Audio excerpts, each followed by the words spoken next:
지나가시다가 예수님을 따르는 제자들에게 물었어요. 세상 사람들이 나를 누구라고 하느냐? 응?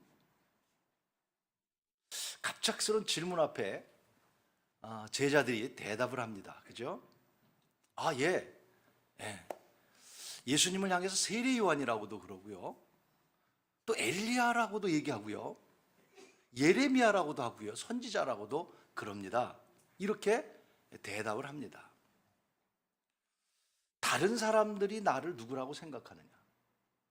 저는 이 말씀 속에서 다른 사람이 예수가 누구인지 대답하는 것, 그게 중요한 게 아니라고 생각해요. 저는 오늘 여러분과 나누고 싶은 게 뭐냐면, 나는 예수를 어떤 분으로 섬기고 있느냐? 응? 예수님은 제자들의 마음을 알고 싶었던 거지, 사실은 다른 사람들이 나를 뭐라고 말하는 거, 거기에 관심 있는 게 아니에요. 다른 사람에게 있어서 예수 중요할 수 있지만 사실 그게 무슨 소용이 있어요. 목사님, 오늘 강사 목사님이 생각하는 하나님이 어떤 분이십니까? 그것이 여러분에게 좀 중요한 게 아니에요. 중요한 거는 당신에게 있어서 예수 그리스도가 누구냐는 거예요. 우리 이 대답에 우리 한번 솔직해지보자는 거예요. 나에게 예수는 누군가? 그런데 쓸데없이 다른 사람들이 세례 요한이라고도 그럽니다. 예레미야라고도 그래요. 여러분, 얼마나 능력 있는 사람들입니까? 그래서 예수님께서 다시 묻습니다. 뭐라고 묻습니까? 중요한 질문이에요. 그러면 너희들은 나를 누구라고 생각하나? 수많은 사람들이 교회를 다니고 있어요. 수많은 목회자들이 있고 수많은 교회에 하나님 잘 믿는 사람들이 제가 봐도 너무 많아요. 그런데 오늘 저는 이 질문을 우리 이 자리에 있는 장한지방인가요? 여러분과 같이 한번 고민하면서, 제가 아주 요 근래에, 저도 목사 된 지 오래됐겠죠. 제 간증을 통해서 오늘은 설교보다는 간증 중심적인 말씀을 좀 드리려고 합니다. 정말 나에게 예수는 누군가? 제가 요새 고민했던 거예요. 여러분은 예수를 누구라고 생각하십니까? 당신은 지금 예수를 어떤 분으로 생각하고 계십니까? 그래서 너희들은 나를 누구라고 생각하느냐? 그때 베드로가 멋있는 대답합니다. 주는 그리스도시요 살아계신 하나님의 아들이십니다. 여러분들도 그렇게 대답할 분 많을 거예요. 주는 그리스도시요 살아계신 하나님의 아들입니다. 여러분, 정말 예수 그리스도가 나의 주인이고 나의 전부라고 여러분, 베드로가 고백한 것처럼 여러분이 그렇게 고백하는지는 모르지만 진정한 그 고백이신가요? 왜 대답이 점점 좀 줄어들어요? 겁나시죠? 제가 너무 심각하게 얘기하니까 저는 겁이 나요, 진짜.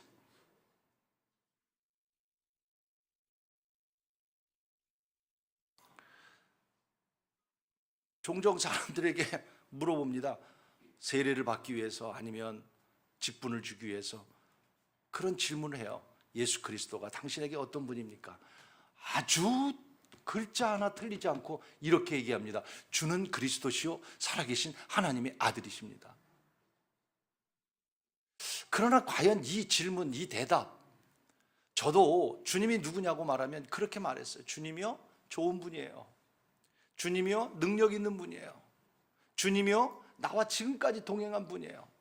주님이요 정말 권세 있는 분이에요. 찬양받을 분이에요. 많은 좋은 미사오구를 다 얘기했습니다. 좋은 분이라고. 그런데 제가 요새 다시 깨달은 게 뭐냐면, 다시 주님이 나에게 물은 게 뭐냐면, 요한아, 내가 너의 누구냐? 이 질문을 받았어요. 그래서 그 받은 은혜를 오늘 함께 나누면서 여러분들에게도, 오늘 이 자리에 오신 여러분들에게도 한 분도 빠짐없이 정말 예수 그리스도가 누구인지를 발견하고 그분을 우리가 다시 분명히 붙들고 교회가 새로워지고 여러분의 신앙이 새로워지고 우리 삶이 새로워지는 놀라운 하나님의 은혜가 있기를 주의 이름으로 축원하는 것입니다. 베드로도요.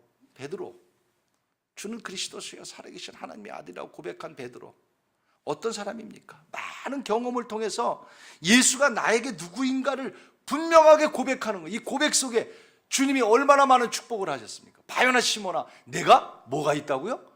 복이 있다. 복이 있다. 할렐루야. 복이 있다. 이렇게 알게 한 것은 말씀하시죠. 혈통이 아니라 혈육이 아니라 하늘에 계신 내 아버지시고, 베드로야 내가 이 반석 위에 교회를 세우리니 음부의 권세가 이기지 못할 것이다. 내가 땅에서 매면 하늘에서도 매일 것이고 땅에서 풀면 하늘에서 풀릴 것이다. 놀라운 축복입니다. 베드로 사도에게 준 놀라운 축복을 주셨어요. 고백 속에. 그렇지만 여러분, 베드로가 이 고백을 한 후에 어떻게 했어요? 주님을 모른다고, 심지어는 주님을 저주한다. 우리도 마찬가지 살아가면서. 저도 목회를 참 오래 했죠. 올해가, 작년에가 30주년 제가 연예에서 상을 받았으니까. 주님을 나의 그리스도로, 나의 전부로 그렇게 고백하고 내가 오늘까지 여기까지 왔는데, 근래에 저에게 어려운 일이 생겼어요. 힘든 일이 생겼어요. 거기서 난 주님을 다시 만나면서 깨닫게 됐어요. 그리고 주님이 저에게 물었어요. 너는 나를 누구라고 생각하느냐? 그래서 여러분들에게도 나는 오늘 이 질문을 다시 드리면서 여러분에게 주님은 누군지를 다시 깨닫는 귀한 시간이 될 수 있기를 주님의 이름으로 간절히 축원하는 것입니다. 도대체 강사 목사님이 무슨 일이 있었길래 목회를 30년이나 하셨는데 예수가 누군지도 모르셨을까? 아니에요. 다들 예수가 누군지를 알아요. 경험도 많아요. 체험도 있어요.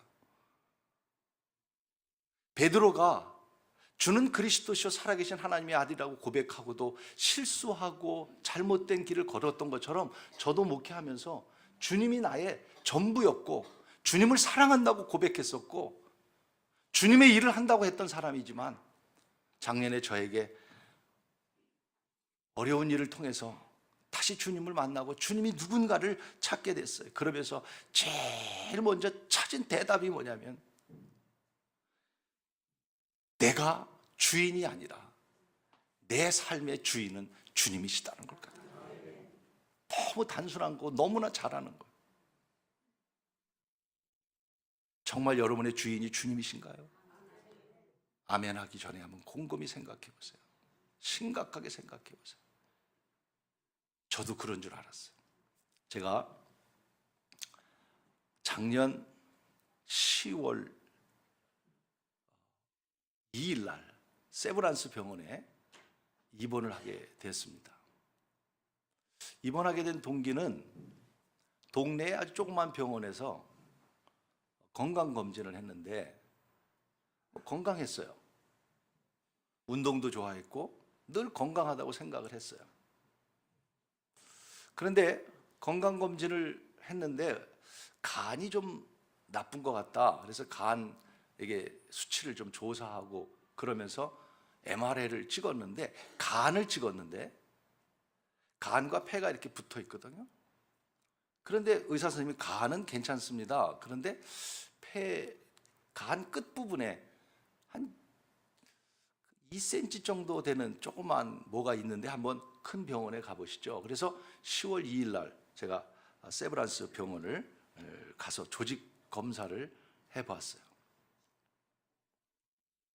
조직 검사를 하고 나서 그때가 그 추석이죠. 추석 연휴가 계속돼서 병원의 일정이 굉장히 뒤로 미뤄지는 그런 시간이었어요. 그러다가 10월 9일 화요일 날 사무실에 앉아 있는데 세브란스 병원에서 전화가 왔어요.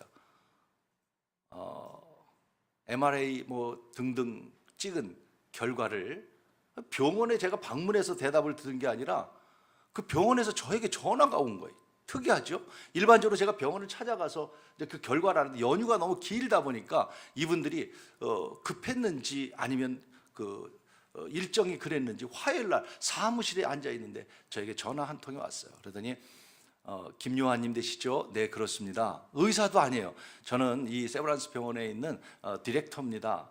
그런데 선생님의 그 조직검사 결과가 나왔는데 폐암이십니다. 그런 거예요. 내가 병원에 간 것도 아니고 병원에서 폐암. 순간적으로 정말 앞이 캄캄하기도 하고 어이가 없기도 하고 이게 무슨 소리지? 그러나 뭐 절망하고 막 그러지는 않았습니다. 그래서 얼른 인터넷을 이렇게 뒤져보니까 우리나라의 사망률 1위가 폐암이더라고요. 폐암에 걸리면 전부는 아니겠지만 살 가망성이 가장 낮은 것이 폐암이라는 이야기를 듣게 됐어요. 그때 얼마나 참 막막했는지.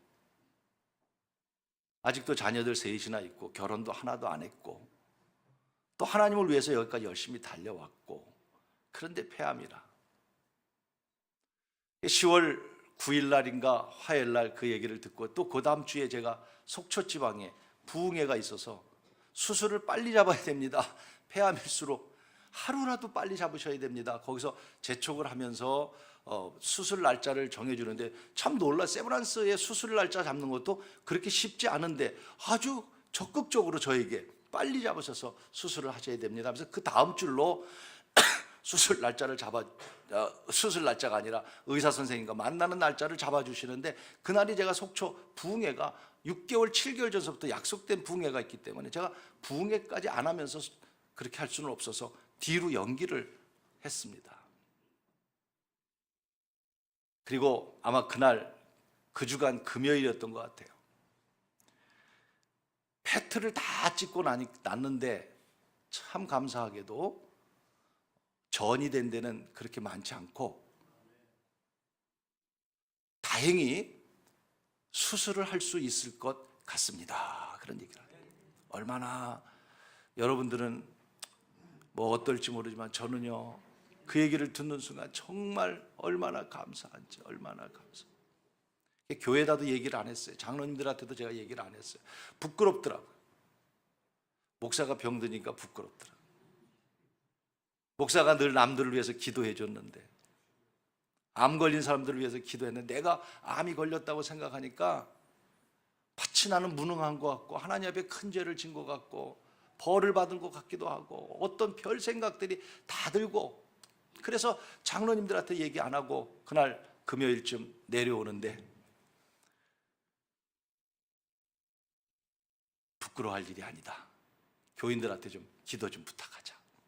그래서 금요 기도회에 제가 이 사실을 우리 부목사들에게 알리고 오늘 금요일 나를 위해서 기도해 주기를 바라고, 내가 병원이 늦어서 기도에 참석하지 못하는 대신에 내려가는 도중에 암 환자가 있어서 암 환자 신방하고 내려갈 테니까 금요 기도를 인도해라. 그리고 그들에게 부목사에게 이야기를 하고 내려오게 됩니다. 그때 수술을 하면서 제가 지금 이 폐가 오른쪽 폐에 지금 한지 2달 반 됐습니다.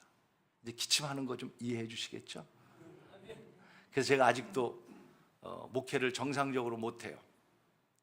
사실은 여기 오늘서부터 수요일까지 부흥회로 돼 있었는데 이걸 바꿔서 오늘 하루로 하는 게 얼마나 고마운지 몰라요. 저는 사실 한편으로. 왜냐하면 사실은 제가 교회에서도 주일 설교만 지금 하고 있습니다. 주일 설교를 할 때도 기침을 안 나오다가도 한번 기침이 터지면 계속 기침을 해야 되기 때문에 설교를 할 수가 없는 상황이에요. 오늘도 기도하는 마음으로 왔고 오늘도 부족하지만 제가 좀 어려운 가운데 설교를 할 텐데 말씀 속에서 여러분 은혜 받고 다시 오늘도 큰 하나님의 경험이 있기를 주의 이름으로 축원하는 것입니다. 놀랍더라고요. 이 폐가요 반 이상을 잘라냈거든요. 잘라내고 2주 만에 갔더니 잘라낸 거에 반이 자라났대요. 할렐루야. 그런데 이 기침이 계속 많이 나오는 거예요. 그래서 첫 번째 제가 암이라는 선고를 받고 하고 그러면서 기도하면서 무슨 생각이 제일 먼저 들면 수술하는 모든 과정 속에서 제일 먼저 드는 게 이런 생각이었어요. 내 삶의 주인은 내가 아니다. 내 삶의 주인은 주님이시다. 정말 그게 너무 절실하게 제게 오는 거예요. 저도 베드로처럼 그렇게 고백했던 사람이에요. 여러분들처럼 그렇게 고백했던 사람이에요. 주는 그리스도시라고 나도 믿고 있었던 사람이에요. 살아계신 하나님이라고 믿었던 사람이에요. 나도 신앙생활, 제가 그러면서 마음속에 무슨 생각이 드냐면 그런 생각이 탁 들더라고요. 너가 나를 위해서 일했니? 정말 너가 나를 위해서 일했니? 제 생각해보니까, 제 목회를 되돌아보니까 저는 나름대로 주님을 위해서 열심히 일했다고 생각한 사람이에요.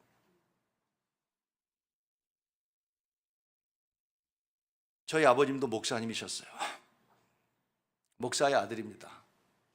어렸을 때부터 저는 변함없이 목사 되겠다는 생각을 가지고 지금까지 한 번도 목사 된 걸 후회해본 적이 없습니다. 힘들고 어려워도, 그리고 주님을 위해서 열심히 일했다고 생각하는 사람입니다. 제가 여러분 왜 목사가 된지 아세요? 알 리가 없죠. 제가 얘기 안 했으니까. 제가요 옛날에 부흥회를 하면 강사님들이 주택에서 주무셨어요. 그리고 새벽 예배 끝나고 나면 여성교회장이 주택에 와서 막 음식을 장만하고, 그리고 이제 새벽 기도 끝나면 강사님 접대를 하는 거예요. 그때 제가 저 시흥 미산이라는 데서 우리 아버님 목회를 했는데, 부흥회를 아침에 끝나고 났는데 여성교회 뭐 준비하고 해서 아침상을 차려가지고 이제 강사님하고 목사님하고 탁 가는데 보니까 그때 5살이었어요. 그런데 보니까 그 상에 보니까 조기 한 마리도 있고 미역국인가 시금치국 하나 있고, 거기 딱 내 눈에 뜨이는 게 하나 있는데 계란 후라이가 하나 딱 있는 거예요. 그때의 계란 하나 먹는 게 참 좋을 때였거든요. 너무 귀할 때였고요. 근데 2개를 가지고 여성교회장님이 강사님 쪽에 상을 놓고 강사님 하나, 담임 목사님 하나 하고 식사를 하는데 5살인 내가요 그냥 쳐들어가 가지고 저 계란 먹겠다고 우는 거야. 그랬더니 우리 여성교회장님이 제 손을 탁 잡더니 요한아 나와! 그러더니 마루에 나오더니 너도 목사 되면 계란 먹을 수 있어. 그래서 그냥 그때 내가 결심을 하고 내가 목사가 되리라. 5살 때. 어쩌면 그렇게 순수하게 시작됐는지 모르지만 제 목회는 하나님이 축복을 많이 해주셨다고 저는 생각을 해요. 부모님의 기도와 할머님의 기도로 정말 하나님의 축복 속에 제가 목회를 해서 미국에 가게 됩니다. 아까 막 우리 담임 목사님 말씀한 대로 미국에 가서 제가 사랑의 교회를 개척해서 17년 동안 그 교회를 일하게 됩니다. 일하면서 어려운 일 없었겠습니까? 500명에서 550명, 거의 600명에 가깝게 이민교회 하나님이 축복하셔서 모이기 시작했어요. 나름대로 열심히 일했어요. 세탁소에 가서 일했어요. 저는 이 짧은 시간에 제 간증을 다 드릴 수는 없겠죠. 뭐 많은 간증은 아니지만 제 목회의 모든 얘기를 드릴 수가 없겠죠. 이민 목회가 쉽지만은 않죠. 31살에 제가 미국 갔습니다. 언어도 안 통하고요. 어떤 때 결혼식에 주례를 섰는데요, 아니 세상에 신랑도 한국말을 못하고 신부도 한국말을 못하고 나만 한국말을 하는데 내가 주례를 쓰는 거야. 그래서 그냥 그 영어로 그 간지 얼마 안 돼가지고 그거를 작성해가지고 결혼 주례를 영어로 합니다. 안 되는 발음이지만 그냥 열심히 합니다. 그런데 남편은 베트남 사람이고 여자는 한국 사람인데 둘 다 한국말도 못하고 영어도 베트남 사람은 잘 못하고 이 여자분만 하고, 또 더 중요한 거는 둘 다 교회를 안 다녀가지고 찬송가를 부르는데 나 혼자 독창을 부르고 앉아있는 거예요. 그래서 결혼식을 13분 만에 끝내버렸습니다. 여러분 제가 이민 목회 어려운 일 왜 없겠어요? 세탁소에서 일하면서 정말 힘들고 어려운 일 많았어. 밤에는 청소했어요. 화장실 가서 청소하고 새벽 예배 드리고 청소하고 세탁소 가서 일하고 정말 어려운 일 많았어요. 우리 아이가 셋이에요. 세 아이 낳아 놓고 두 번째 아이 낳았을 땐가 먹을 게 없었어. 돈이 없었어. 서랍을 열어서 동전 여기저기 있는 거 제 기억으로는 7불, 8불 그거 모아가지고 마트에 가서 우유를 사면서 엉엉 울던 시절. 그뿐이에요. 우리 막내 낳았을 때요, 막내 아이가 이빨이 여기 하나 구멍이 나면서 썩는 거예요. 여러분, 대한민국은 너무 좋은 나라예요. 미국은요, 병원 한 번만 가면요 얼마나 비싼지. 치과 한 번 가면 400불, 500불, 40만 원, 50만 원. 의사 한 번만 만나면 맨날 무조건 100불이에요. 근데 한국에서 난 너무 놀랐어. 병원에 가서 처음에 와가지고 치료 다 받고 나서 얼마예요? 그때 1,500원입니다. 이야, 정말 대한민국 만세라고 난 생각해. 대한민국 만세. 이민 생활 17년의 제 생활 속에 힘든 일이 있었지만 생각해 보세요. 나 힘들 때마다 주님을 위해서 열심히 일했단 말이에요. 교회 사기 위해서 제가 달력 장사를 한 4, 5년 했습니다. 청소를 오랫동안 했습니다. 세탁소에 다녔습니다. 내가 이렇게 고생하고 힘들고 이랬으면 주님을 위해서 일한 거 아니냐, 이런 생각 갖지 않겠습니까? 그런데요, 제가 30년 목회를 그렇게 했지만 그날 밤 수술을 마치고 고통 가운데 아픔 가운데 제 마음에 느끼는 첫 번째 하나님이 주신 깨달음이 뭐였냐면, 정말 내 삶 가운데 내가 주인이었니? 내가 주인이었니? 그 질문 앞에 저는 무너졌어요. 내가 열심히 주님을 위해서 일한다고 했지만 주님을 위해서 일한 게 아니라 내 성공을 위해서 일해왔더라고요. 내 앞길을 위해서 일해왔더라고요. 내 편안함을 위해서 일해왔더라고요. 내 명성을 위해서. 그렇잖아요. 교회가 커지면 대우가 좋아지는 거고 이름이 알려지는 거고. 그날 밤 아무리 생각해봐도 주님을 위해서 일했지만 주님을 위해서 일한 게 아니었더라고요. 나를 위해서 일한 거였더라고요. 그때 나는 다시 하나님 앞에 거꾸러졌어요. 당신의 주인은 누군가? 너의 주인은 누구냐? 그때 저는 주님께 근래에 과거에도 고백했던 예수 그리스도지만 다시 나는 주는 그리스도시요 살아계신 하나님의 나의 주인이십니다 라고 다시 하나님께 고백을 했단 말이에요. 사랑하는 여러분, 오늘 우리 신앙생활 하면서 정말 여러분의 주인이 누구십니까? 마태복음 7장 22절에 선지자들을 책망하시면서 그날에 많은 사람들이 나더러 주여 주여 우리가 주의 이름으로 귀신을 쫓아내며 주의 이름으로 많은 권능을 행하였나이다. 그런데 주님 말씀합니다. 주님께서 대답하여 이르시되 내가 너를 도무지 알지 못하니라. 내가 너를 도무지 알지 못한다.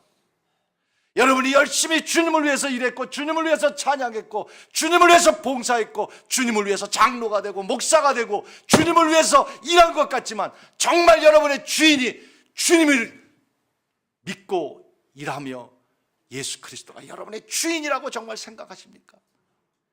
안타깝게도 오늘날 많은 교회들을 보면서 많은 성도들을 보면서 많은 나 자신을 보면서 그렇지 않구나. 주님을 위해서 주님이 주인이라고 말하면서 아니야, 아직도 내가 주인이야. 이 교회의 주인은 나야. 내 삶의 주인은 나야. 내 생명의 주인은 나야. 여러분 생명의 주인도 여러분이 아니에요. 하나님이세요. 아멘. 저는요 정말 우리 교회도 노인분들이 많으세요. 옛날에는 70, 80 되신 노인들, 우리 아버님이 86세세요. 나는 이렇게 생각했어요. 그냥 당연히 70세까지 사는 줄 알았어요. 당연히 그냥 80세까지 사는 줄 알았어요. 그런데 이번에 아파보고 저에게 위기가 오니까 무슨 생각이 드냐면 70세 이상 사시는 분들이 얼마나 존경스러운지 몰라요. 야, 이게 보통 아무나 70세 사는 게 아니구나. 아무나 80을 여러분 분명히 아세요. 내가 지금 젊으니까, 나는 아직 건강하니까, 나도 건강한 줄 알았어요. 나도 하나님 잘 섬기는 줄 알았어요. 나도 주님을 위해서 일하는 줄 알았어요. 주님을 위해서 나 젊음을 바쳤어요. 주님을 위해서 교회를 세웠어요. 그런데 다시 돌아보니까 내가 주인이었지 주님이 주인이 아니었다고요. 내 삶에. 여러분, 여러분의 생명의 주인도 주님이신 줄로 믿습니다. 그래서 전 세브란스 병원에서 한 2주, 열흘 넘게 은혜를 받고 거기서 이제 많은 깨달음을 갖고 있는데 저희 딸이 카톡으로 문자가 하나가 왔어요. 찬양 한국이 왔어요. 저희는 큰 딸이 지금 미국에 있고, 또 둘째 딸은 홍콩에서 있고, 또 아들은 LA에 있고, 전 4집 살림을 하고 있습니다. 4집 살림. 왜냐면 미국에서 왔기 때문에 애들이, 그래서 둘째가, 그래도 제가 10년 전에 올 때 저를 따라서 그때 대학 막 들어갈 때요. 그래서 저를 따라와가지고 어디 대학을 갔냐면 한동대학을 갔어요. 한동대학은 영어로 공부를 하니까. 한동대학을 가가지고 저희 딸이 참 한동대학에서 신앙을 참 잘 배웠어요. 야, 얼마나 신앙이 좋은지 몰라. 그래서 한동대학을 졸업했는데 우리 둘째 딸이 한동대학 법대를 수석으로 졸업을 했어. 남의 일이지만 아멘 해도 괜찮은데 자랑할 만하니까. 근데 제가 중요한 건, 우리 딸이 중요한 건 신앙이 좋다는 거예요. 그래서 그 아이가 법대를 졸업해서 수석으로 졸업하고 났는데 처음으로 조지 워싱턴 법대에 가서 석사학위를 하고 거기서 시험을 봐가지고 워싱턴 변호사가 돼서 홍콩 중문대학, 홍콩대학이 굉장히 유명하거든요. 그 홍콩대학에 지금 박사학위를 쓰고 있어요. 이런 캐리어가 중요한 게 아니라 우리 아이의 신앙을 얘기하면서 우리 젊은이들에게 도전을 주고 싶은 거예요. 그런데 얼마나 신앙이 좋은지 어느 날 미국에서 문자가 왔어요. 아빠, 정말 기쁜 일이 있어요. 그때 우리 아이가 조지 워싱턴 법대 이제 입학할 때인데, 이 조지 워싱턴은 사립대가 돼서 학비가 비싸요. 한 4만 불 돼야 되는 거예요. 너무 그냥 학비를 낼 그 타임이야. 그런데 아빠, 너무 좋은 소식이에요. 그럼 좋은 소식이 뭘 것 같아? 학비 장학금 몇 % 됐다는 거. 그건지 알고 나는 얼른 물었어요. 야, 얼마나 준대? 잘 됐어? 아니 아빠, 그게 아니고요. 그럼 뭔데? 뭐 더 좋은 거야? 그랬더니 아니, 그게 아니고요. 언니가 중국말을 좀 하거든요. 근데 우리 큰아이가 좀 신앙이 조금 부족한 줄 알았는데, 이제 우리 둘째 아이 생각에 이런 얘기를 하는, 언니가 중국말로 중국 사람들에게 복음을 전했어, 그러는 거야. 여러분은 아멘이지만 나는 그때 아멘이 아니었어. 장학금 많이 받기를 원했다고. 그런데 우리 둘째 딸이 보는 관점은 뭐냐면, 장학금보다 더 중요한 거는 자기 언니가 중국말로 복음을 전하는데 그게 너무 아름답고 귀해서 아빠 너무 기쁘잖아. 그래서 문자를 보낸 거예요. 장학금이나 많이 받았으면 좋았겠고. 이렇게 신앙인데 그 아이가 저한테 문자가 하나 왔는데, 찬양이 하나 왔어. 이따 끝나고 같이 부르려고 그래요. 그 찬양을 보니까 제가 가사를 다 써놓지 않아서 어떻게 할지 모르겠어요. 이런 찬양이에요. 내가 주인 삼은 모든 건 내려놓고 내 주 대신 주 앞에 나가, 내가 사랑했던 모든 건 내려놓고. 저는 이 찬송을 부르면서 세브란스 병원에 조그마한 골방에 들어가서 내가 주인 삼은 모든 건, 내가 좋아했던 것, 내가 사랑했던 내려놓고 주님만 사랑해. 주 사랑 거친 풍랑에도 깊은 바다처럼 나를 잔잔케 해.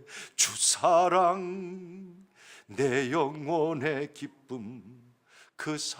저는 그 세브란스 병원에 조그만 채플실에 들어가서 한없이 울었습니다. 주님, 내가 주인 삶 내려놓겠습니다. 목회의 욕심도 내려놓겠습니다. 물질의 욕심도 내려놓겠습니다. 성공의 욕심도 내려놓겠습니다. 내 생명도 내려놓겠습니다. 다른 모든 건 한없이. 사랑하는 여러분, 여러분들도 예수 그리스도를 여러분의 주인으로 삼고 살아가는 거룩한 하나님의 백성들 아닙니까? 조금만 내려놓고 살아갈 수 있는 여러분이 되기를 주의 이름으로 축원합니다. 내 것을 내려놓고 내 현실에 충실하면 하나님께서 우리를 높여주시는 거예요. 엊그저께 저희 교회 앞에 있는 농협 지점장님이 새로 오셔가지고 저한테 인사를 하러 오셨어요. 딱 만났는데, 목사님 저도 감리교 권사입니다. 그러길래 속으로 지점장이니까 우리랑 잘해보자고, 또 감리교 파나보다, 이런 생각을 가졌는데, 그분이 앉는데 얼굴을 보니까 신실함이 있는 거예요. 권사님이래. 너무 그래도 반갑잖아요. 감리교 큰 인사를 하고. 그런데 그분하고 대화를 하다가요, 제가 요새 좀 많이 울거든요. 하나님의 은혜를 받고 나니까 그냥 뭘 봐도 울고, 뭘 봐도 좋고, 뭘 봐도 감사하고, 뭘 봐도 그냥 다 그런 마음이에요.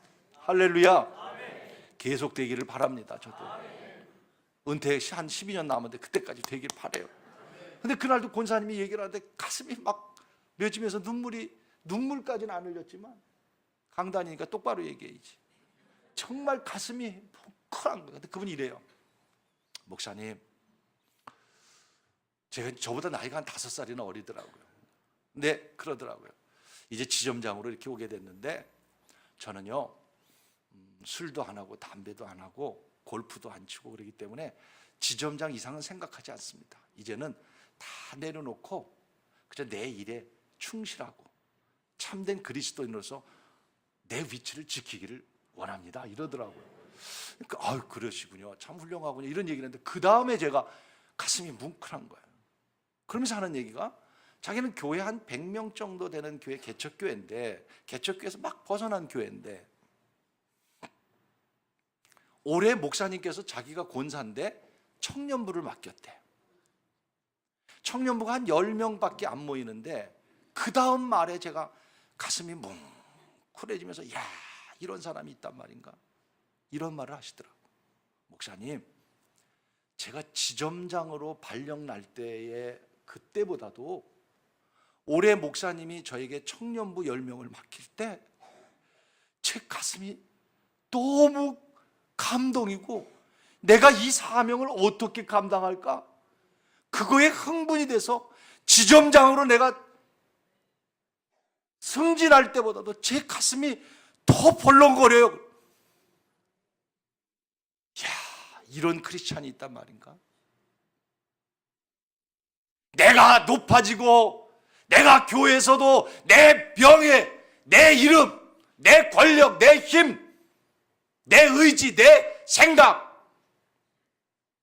그런데 그분은 세상 것보다도 10명밖에 안 되는 청년부를 자기에게 목사님 맡겼을 때 얼마나 가슴이 두근거린다면서, 그 말씀을 하시는 눈빛을 보니까 아마 우리 교회에 그런 분이 없어서 그랬는지 어째서 그랬는지 모르겠어요. 가슴이요 그러면서 제가 손을 잡고 기도합시다.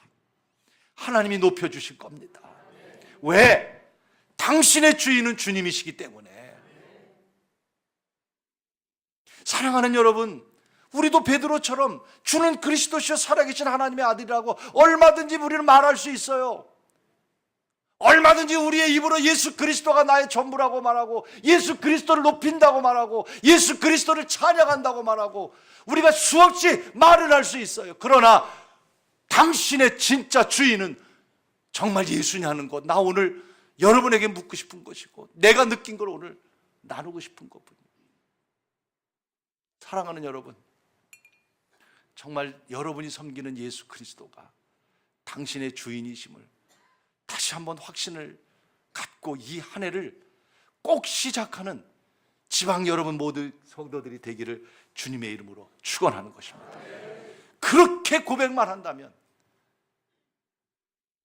외식이 아니라 형식이 아니라 정말 예수 그리스도가 나의 주인입니다라는 고백만 나오면요, 다는 아닐지 몰라도 내려놓기 시작해요. 편안히 내 안에 찾아오기 시작해요. 베드로가 그 고백을 하니까 주님이 말씀하시잖아요. 18절에 베드로야, 내게 이르노니 너는 베드로라, 이 반석 위에 내 교회를 세우리라고 말씀하죠. 여러분, 이 고백 위에 교회가 세워져야 되는 거예요. 예수 그리스도가 주인된 교회로 세워져야 되는 거예요. 교회의 주인은 목사님이 아니잖아요. 우리가 아니잖아요. 교회의 주인은 개척 멤버가 아니잖아요. 그런데 교회 그렇게 되고 있어요. 우리 교회도 62년 된 교회예요. 얼마나 어렵겠어요. 얼마나 전통이 많은 교회겠어요. 그 얘기하면 한없습니다. 피 하나하나 움직이려고 해도 생각이 다 다릅니다. 그래서 제가 1년에 2cm 옮겼습니다. 2cm. 10년 되니까 20년 옮길 수도 있는 거예요. 어? 교회 주인이 누구냔 말이에요.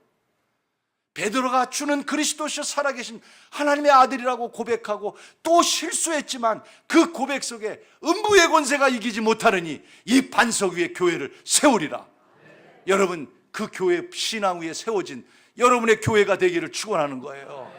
여러분의 신앙 위에 우리 교회들이 세워져서 든든한 교회로 세워지는 우리 교회가 되기를 간절히 축원하는 것입니다. 여러분, 교회가 요새 얼마나 욕을 많이 먹습니까? 교회가 얼마나 많은 비난을 겪습니까? 마치 교회가 전부인 것처럼 저도 방송을 보다가 어떤 때는 흥분이 될 정도로 그게 아닌데, 이번에 아틀란타에 한국 사람들이 갔는데 한 85명이 갔는데 다 리젝트를 당했어요. 비자를. 말도 안 되는 얘기. 그런데요, 그 다음날 댓글이 뭔지 아세요? 그 85명은 교회 다니는 선교팀들이었다. 교회를 미국이 인정하지 않기 시작했다.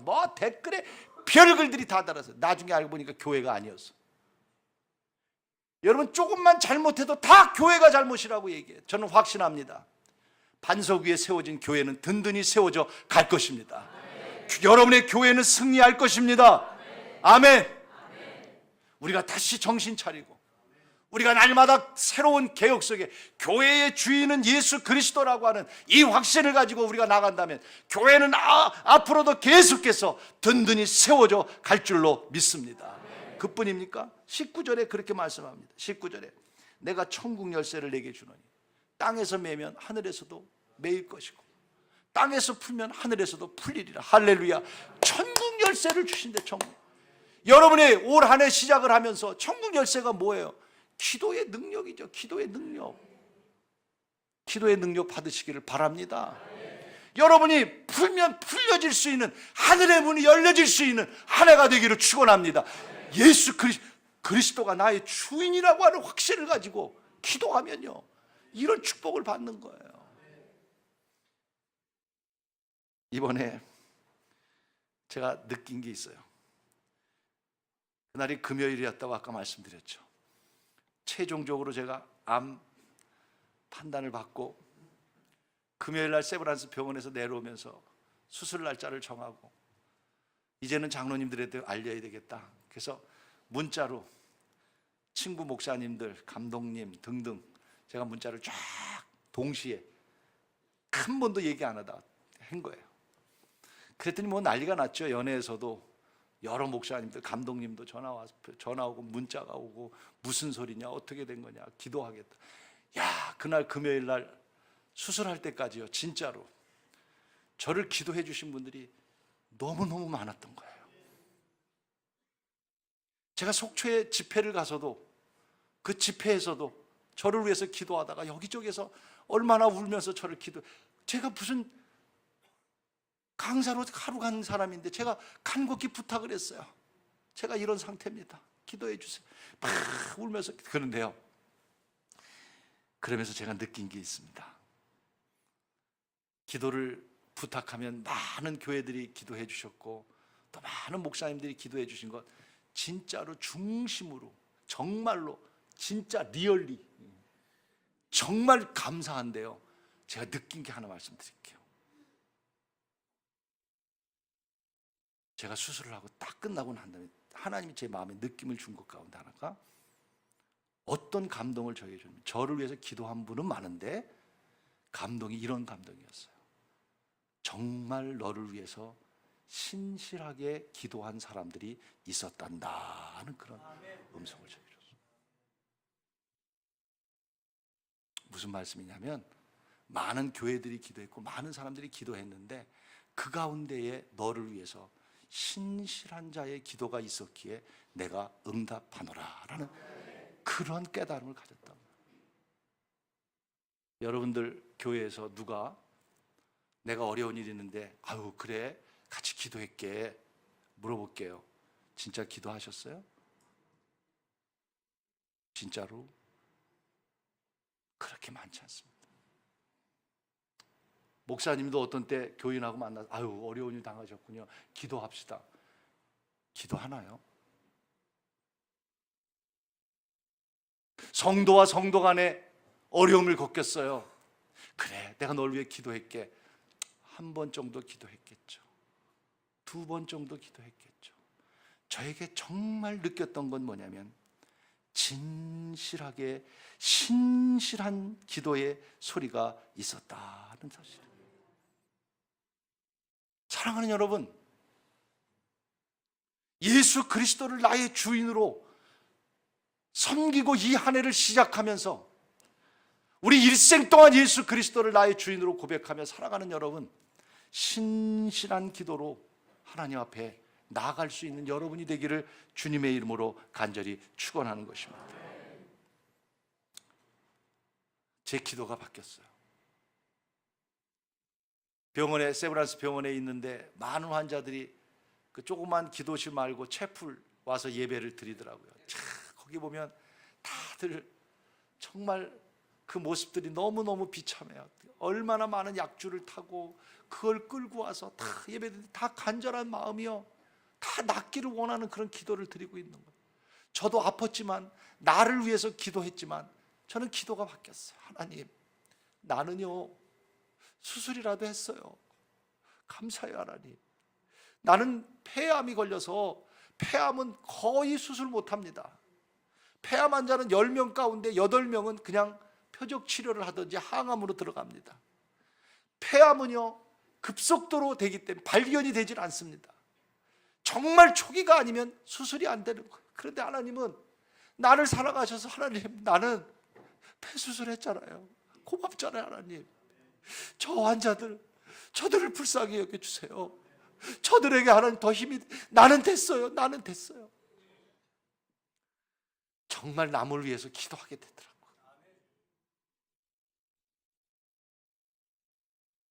사랑하는 여러분, 우리가 그리스도 안에서 함께 예수 그리스도를 나의 주인으로 모시고 살아가는 우리 성도들이고, 우리 교단이 장로교, 성결교, 감리교 교단 많아도, 우리 교회 안에, 우리 지방 안에 많은 교회들이 있어도, 우리가 서로 다 다르지만 우리는 예수 그리스도를 나의 구주로 섬기는 거룩한 백성이요 거룩한 교회인 줄로 믿습니다. 진실한 하나님 앞에 우리가 서로를 위하여 기도하는, 그래서 하늘에서 땅에서 매면 하늘에서 매인다고 그랬으니 땅에서 불어서 하늘이 풀려지는 놀라운 축복이 우리 지방 교회 안에 차고 넘칠 수 있기를 주의 이름으로 축원하는 것입니다. 그 이후로부터는 모든 게 하나님의 은혜라는 것밖에 더 이상 표현할 수밖에 없어요. 나의 나된 것은 다 하나님의 은혜라고. 사도 바울이 고백한 것처럼 다 하나님의 은혜구나, 하나님의 축복이구나.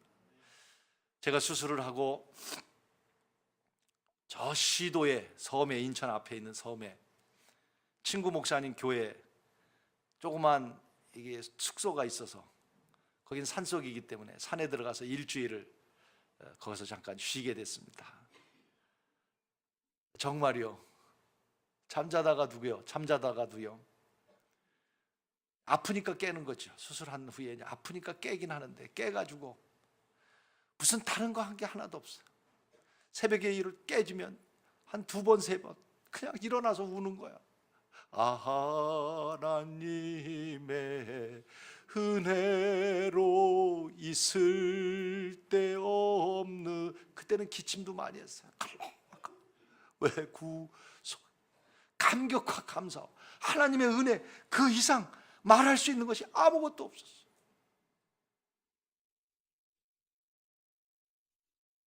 사실은 제가 고등학교 2학년 때 결핵 3기였습니다. 그래서 고등학교 2학년 때 제가 공부를 할 수가 없었어요. 그때는 실업반과 또 특수반이라는 게 있어서 공부하는 반과 이렇게 구분하고 막 그랬죠. 그래서 제가 특수반에 들어갔는데 결핵 3기가 돼서 저는 10m도 걷지를 못했어요. 그때도 제가 하나님의 은혜를 경험했던 사람이고, 주는 그리스도시요 살아계신 하나님의 아들이라고 나도 믿었던 사람이야. 은혜를 체험했던 사람이야. 중학교 때 내가 정말 방망 뛰면서 방어를 받고 많은 은사를 받았던 사람이에요. 그런데 어느 틈엔가 내가 오랫동안 예수를 믿으면서 예수 그리스도가 나와 어떤 관계가 있는지 모르고 살았더라. 사람들이 나에게 뭐라고 하느냐, 우리는 사람들이 예수 그리스도가 누군가에 관심을 갖고 우리가 살았더라고. 아니구나. 주님이 다시 물어요. 너희들은 나를 누구라고 생각하느냐? 이 질문 앞에 이 한 해를 시작하면서 사랑하는 우리 지방의 목사님들과 성도 여러분들에게 간곡히 말씀드리고 싶고, 제가 경험한 체험을 통해서 간곡히 부탁드리고 싶습니다. 정말 이 한 해를 시작하고 다시 오늘 이 말씀을 듣고 신앙생활하는 여러분, 예수 그리스도가 당신에게 누구신지 다시 한번 이 질문 앞에 정직한 대답 속에 주님을 향하여 달려갈 수 있는 귀한 한 해가 되기를 주의 이름으로 축원합니다. 잠시 고개 숙이겠습니다.